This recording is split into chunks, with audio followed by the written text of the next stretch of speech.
Hello students, this is class 11th day 9th video 9th आपकी unit measurement and dimension. आज का इसका topic है फोर्सेस इन नेचर। नेचर में कितने टाइप के फोर्सेस होते हैं? सारे मिला के नेचर में कुल 4 तरह के फोर्सेस होते हैं: gravitational forces, electromagnetic forces, nuclear forces और weak nuclear forces. One by one इसको डिस्कस करते हैं। सबसे पहला है ग्रेविटेशनल फोर्स। आपने ये पढ़ा होगा कि एक बॉडी है ये, एक बॉडी है ये। इस बॉडी का मास है m1, इस बॉडी का मास है m2, 9th क्लास में। और इन दोनों बॉडी के सेंटर से इसका डिस्टेंस है r। तो ग्रेविटेशनल फोर्स क्या कहता है? यूनिवर्सल ग्रेविटेशनल लॉ क्या था कि सभी बॉडीज़ जिसके पास भी मास होगा वो दोनों बॉडी एक दूसरे को अट्रैक्ट करेंगी। क्या वहाँ कभी ये रिपल्सिव टाइप का वर्ड आया था? नहीं। इसका मतलब gravitational force is always attractive in nature. ठीक है, वहाँ पे आपका कोई भी रिपल्सिव का वर्ड नहीं आया था। अब फिर क्या कहता है ये जो फोर्स होता है, this is directly proportional to product of their mass and inversely proportional to square of the distance between them. इनके बीच में जो डिस्टेंस है उसका स्क्वायर के ये इनवर्सली प्रोपोर्शनल होता है। Equation number 1, equation number 2, combine first and second. तो हमारा इक्वेशन आती है F directly proportional to m1 m2 upon r square. Proportionality का साइन हटाते हैं, एक कांस्टेंट लाएंगे और इस कांस्टेंट को क्या नाम देंगे? G। और G को क्या कहा गया था? Gravitational constant. अभी कुछ पिछली वीडियोस में मैंने इस ग्रेविटेशनल कांस्टेंट की आपको डायमेंशन निकालने की बताई थी। इस G को कहते हैं ग्रेविटेशनल कांस्टेंट और ग्रेविटेशनल कांस्टेंट, और इस G की वैल्यू आती है 6.67 इंटू 10⁻⁻11 न्यूटन मीटर स्क्वायर पर किलोग्राम स्क्वायर। अगर मुझे इसकी डायमेंशन निकालनी है तो G is equals to F into R square upon m1 into m2। ठीक है, फोर्स की डायमेंशन क्या होती है? mlt-2, डिस्टेंस की r का स्क्वायर तो l का स्क्वायर, मास की m और इसका मास का भी m। एक मास से एक मास कैंसिल, तो क्या आ गया? m-1 l3t-2 is the dimension of gravitational constant. ठीक है, तो it obeys inverse square law. इधर देखो, डिस्टेंस 1 अपॉन डिनोमिनेटर में r स्क्वायर है। जब भी इस टाइप का रिलेशन आ जाए, जब डिस्टेंस का स्क्वायर डिनोमिनेटर में होता है तो वो कौन सा लॉ भी करता है? Inverse square law. It is always attractive in nature. ठीक है, थर्ड प्रॉपर्टी क्या बनेगी इसकी? थर्ड प्रॉपर्टी क्या बनेगी? It is weak in nature.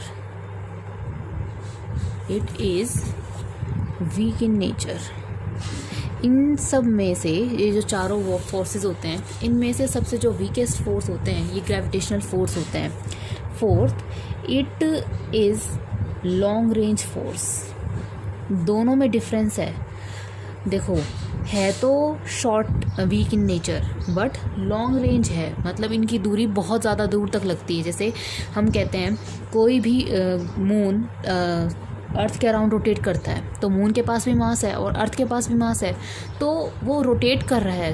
उसको रोटेट करने के लिए आप 9th क्लास में थोड़ा सा पढ़ा होगा रोटेशनल सर्कुलर मोशन, उसमें आता है सेंट्रीपिटल। तो घूमने के लिए जिस फोर्स की आवश्यकता होती है वो कौन से होते हैं? Gravitational force. देखो कितने दूरी डिस्टेंस तक लग रहे हैं ये, तो इनका डिस्टेंस क्या है? ज़्यादा है, तो इसलिए फोर्सेस कैसे बन गए? Long range forces. It is in weak in nature. It obeys inverse square law. It always attractive in nature. ये कह सकते हैं gravitons are the field particles. इसके जो ग्रेविटेशन फोर्स को जो लगाने वाले पार्टिकल्स होते हैं वो कौन से होते हैं? ग्रेविटॉन्स। ठीक है, और 6th property, it is a central force. Central force क्या होता है? सेंट्रल फोर्स होता है जो दोनों बॉडी के मासेस के सेंटर के लाइन ज्वाइनिंग पे काम करे। ये एक बॉडी था जिसका मास m1 थी, बॉडी जिसका मास m2, इन दोनों के बीच में डिस्टेंस कितना r। तो दोनों बॉडी के सेंटर से ज्वाइन करने वाले फोर्सेस, लाइन ऑफ एक्शन पे काम करने वाले फोर्सेस क्या कहलाते हैं? सेंट्रल फोर्सेस कहलाते हैं। 7th, it is conservative forces. Conservative what do understand by the conservative forces? Conservative forces वो फोर्सेस होते हैं जो सिर्फ और सिर्फ इनिशियल और फाइनल पॉइंट पे डिपेंड करते हैं, पाथ फॉलोड पे डिपेंड नहीं करते। तो कोई यार पूछे कंजर्वेटिव फोर्स की डेफिनेशन क्या होगी, तो लिखोगे the forces which depend upon initial and final point, depend upon initial and final point but independent upon path followed। मतलब क्या हुआ, अगर मान लो एक इंसान को एक जगह से दूसरी जगह जाना है तो वो किसी भी रास्ते से जा सकता है, ठीक है। तो वो इस बात पे डिपेंड नहीं करेगा कि उसने कौन सा रास्ता चूज़ किया है, जहाँ से उसने स्टार्ट किया और जहाँ से उसने ख़त्म किया, बस वो इनिशियल और फाइनल पॉइंट पे डिपेंड करेगा। रास्ता उसने क्या चूज़ किया वो उस बात पे डिपेंड नहीं करेगा। वो फोर्सेस कैसे कहलाते हैं? कंजर्वेटिव फोर्सेस कहलाते हैं। तो इसकी 7 प्रॉपर्टी हो गई क्या? It is always attractive in nature, inverse square law, weak in nature, long range forces, gravitation are the field particle, central forces और कैसे फोर्सेज हैं? कंजर्वेटिव फोर्सेज हैं। उसके बाद स्टार्ट करते हैं electromagnetic forces. Electromagnetic forces 10th class में थोड़ा सा पढ़ के आए हो, इलेक्ट्रिक और मैग्नेटिक। इलेक्ट्रिक प्लस मैग्नेटिक, जहाँ electric field plus magnetic field दोनों लगे, इनके होने की वजह से जो फोर्स आता है वो आपका इलेक्ट्रोमैग्नेटिक फोर्स कहलाता है, ठीक है। अब तक तो ग्रेविटेशनल फोर्स में क्या था? मासेस की ज़रूरत थी। इसमें किसकी ज़रूरत होती है? चार्जेस की। मान लो एक चार्ज है Q1, दूसरा चार्ज है Q2, और आपको पता है चार्ज को हम Q से रिप्रेजेंट करते हैं और इसकी SI यूनिट क्या होती है? कूलाम, है ना, COULOMB, कूलाम, और कूलाम को लिख देते हैं SC से, ठीक है। दोनों के बीच में डिस्टेंस कितना है? R। तो जो फोर्स होगा डायरेक्टली प्रोपोर्शन होगा किसके? प्रोडक्ट ऑफ देयर चार्जेस के। इनवर्सली प्रोपोर्शन होगा square of the distance between them. Equation number 1, equation number 2। Combine first and second, दोनों को कंबाइन करके लिख दो, क्या बन जाएगा? F directly proportional to Q1 Q2 upon R square. Proportionality का साइन हटाओगे, क्या लगाओगे? Constant K Q1 Q2 upon R square. और इस K की वैल्यू आपको पढ़ाई जाएगी 12th में, 1/4πε होती है, जिसकी वैल्यू होती है 9 × 10⁹ न्यूटन मीटर स्क्वायर पर कूलाम स्क्वायर, ठीक है। ये K की वैल्यू होती है। जरा इस फॉर्मूले में ध्यान से देखो, यहाँ पे भी फोर्स क्या है? R स्क्वायर के डायरेक्टली इन्वर्सली प्रोपोर्शनल है, तो it always obey inverse square law. पहली प्रॉपर्टी हो गई। अच्छा, आपने एक चीज़ पढ़ी है, लाइक चार्जेस रिपेल और अनलाइक चार्जेस अट्रैक्ट, पढ़ी है। इसका मतलब जैसे ग्रेविटेशनल फोर्स में सिर्फ और सिर्फ मासेस आपस को क्या करते हैं? अट्रैक्ट करते हैं, वहाँ रिपल्सिव फोर्सेस नहीं होते। यहाँ दोनों टाइप के फोर्सेस होते हैं, अट्रैक्टिव फोर्सेस भी और रिपल्सिव फोर्सेस भी, ठीक है। सी स्टूडेंट्स, इसकी first property it obey inverse square law, क्योंकि उसके डिनोमिनेटर में 1/r स्क्वायर था। Attractive as well as repulsive, attractive unlike charges, repulsive like charges. Central force, दोनों चार्जेस के लाइन ऑफ ज्वाइनिंग से एक्ट कर रहा था सेंट्रल फोर्स। ये भी कैसे होते हैं? कंजर्वेटिव। कैसे होते हैं? Long range forces. Conservative long range आपको बता चुकी हूँ क्या होते हैं। ये जो ग्रेविटेशनल फोर्स से 10⁻36 टाइम्स स्ट्रॉन्गर होते हैं, ठीक है। वहाँ पे ग्रेविटॉन्स फील्ड पार्टिकल थे और यहाँ कौन फील्ड पार्टिकल होंगे? फोटॉन्स, ठीक है। अब थर्ड आता है हमारा न्यूक्लियर फोर्सेस।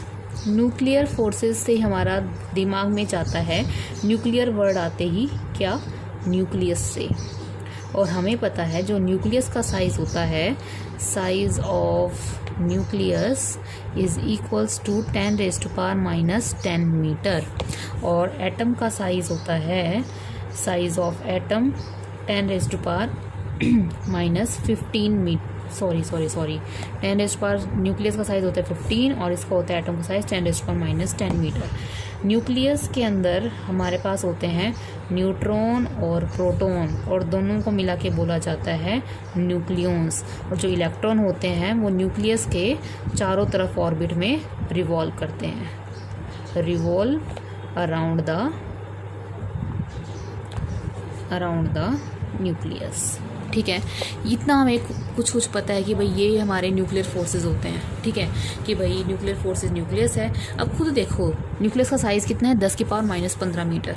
क्या आपको एटम दिखाई देता है? नहीं दिखाई देता। एटम क्या होता है? It is the smallest individual component of an element. अब एटम ही नहीं दिखाई देता तो आपको न्यूक्लियस कहाँ से दिखाई देगा? तो पहली बात तो यहाँ से ही क्लियर हो गई। क्या? It is a short range forces, मतलब इन फोर्सेस की जो रेंज होती है वो बहुत थोड़ी होती है, बहुत छोटी होती है। बट इसका मतलब ये नहीं है कि ये जो है स्ट्रॉन्ग नहीं होंगे। सबसे चारों फोर्सेस में सबसे ज़्यादा स्ट्रॉन्गेस्ट फोर्सेस न्यूक्लियर फोर्सेस होते हैं। तो हम कह सकते हैं it is 10⁻38 times stronger than gravitational force. इतने ज़्यादा स्ट्रॉन्ग होते हैं ये। अच्छा, दूसरी बात, ये जो फोर्सेस होते हैं ये it is not a central force, not a central force. Central forces नहीं होते, ठीक है। अब they do not obey inverse square law. ये इनवर्स स्क्वायर लॉ को भी ओबे नहीं करते। It is basically an attractive in nature. Basically attractive nature के होते हैं।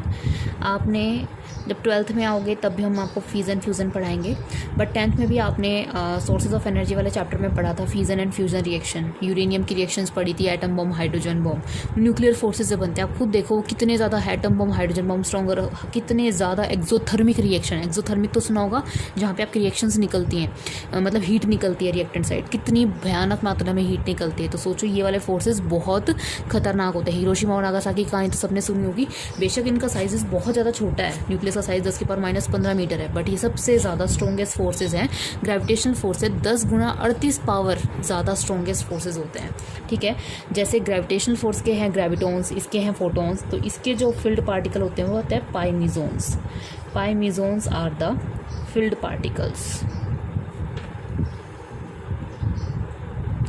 अब फोर्थ है हमारा week nuclear forces. Week nuclear forces क्या होते हैं और इनकी प्रॉपर्टीज़ क्या है? Week nuclear forces, it is a short range force. इनकी रेंज शॉर्ट रेंज होती है। न्यूक्लियर फोर्स इसकी शॉर्ट है तो इसकी भी शॉर्ट होगी, क्योंकि वीक न्यूक्लियर है, ये न्यूक्लियर है, बस एक वीक तो है, मतलब इसके कंपैरेटिवली ये थोड़े वीक होते हैं। ये 10⁻25 टाइम्स स्ट्रॉन्गर होते हैं ग्रेविटेशनल से, और कितने 10⁻38 टाइम्स स्ट्रॉन्गर होते हैं। ऑब्वियसली यहाँ फील्ड पार्टिकल कौन है? पाइमीजोन। यहाँ फील्ड पार्टिकल कौन है? न्यूट्रिनो और डब्ल्यू बोसॉन्स, ठीक है।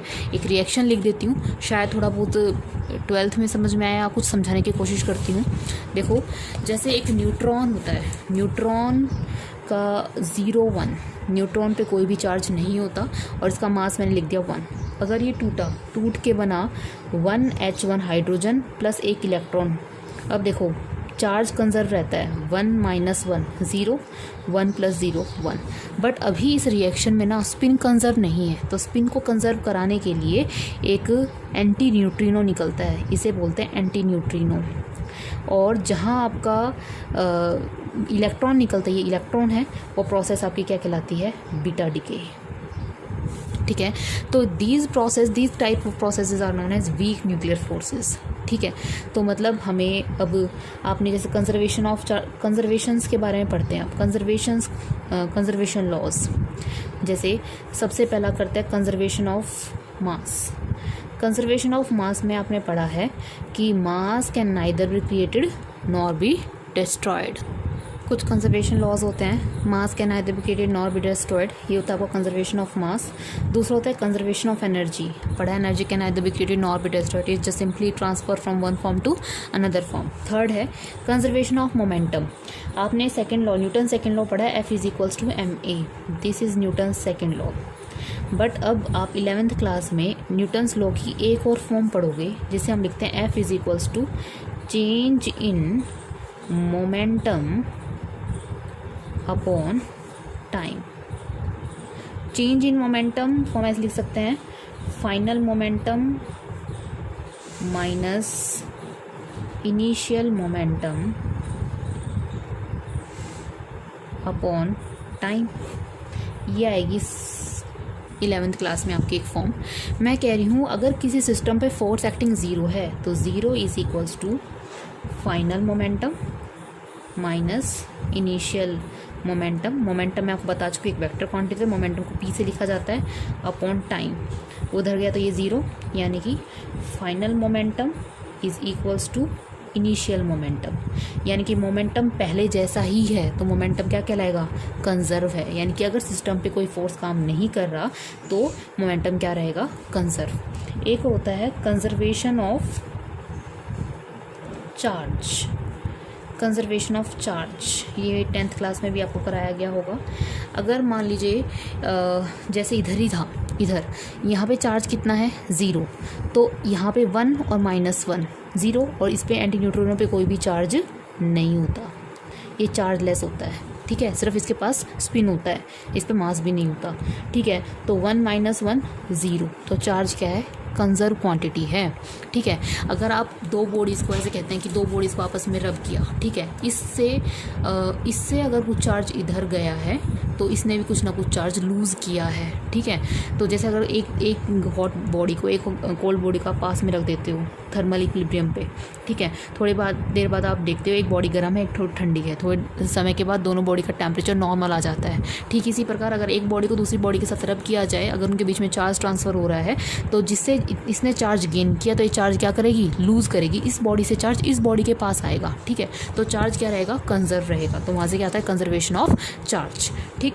एक और होता है हमारा, एक कंजर्वेशन लॉ और होता है कंजर्वेशन ऑफ एंगुलर मोमेंटम।